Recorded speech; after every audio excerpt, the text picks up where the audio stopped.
మెదక్ జిల్లా కొల్చార మండలం Narsapur Congress party incharge ఆవుల రాజిరెడ్డి పలువురు లబ్ధిదారులకు ముఖ్యమంత్రి సహాయ నిధి సీఎంఆర్ఎఫ్ ద్వారా మంజూరైన 4,88,000 విలువైన చెక్కులను పంపిణీ చేశారు. అనంతరం ప్రభుత్వ జూనియర్ కళాశాలలో మినీ ఆర్ఓ వాటర్ ప్లాంట్ను ప్రారంభించారు. ఈ ప్లాంట్ను నర్సాపూర్ కాంగ్రెస్ పార్టీ ఇన్ఛార్జ్ ఆవుల రాజిరెడ్డి సొంత నిధులతో ఏర్పాటు చేయడం విశేషం. ఈ సందర్భంగా ఆయన మాట్లాడుతూ కళాశాల అధ్యాపకులు మాట్లాడుతూ ఇప్పటి వరకు ఉన్న ఈ తాగునీటి సమస్య ఈ మినీ వాటర్ ప్లాంట్ ద్వారా ఆ సమస్యకు శాశ్వత పరిష్కారం వచ్చిందని అన్నారు.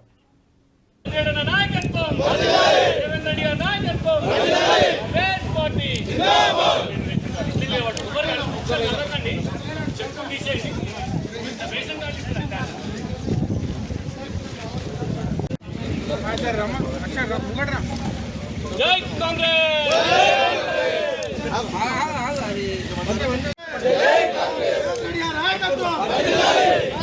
కాంగ్రెస్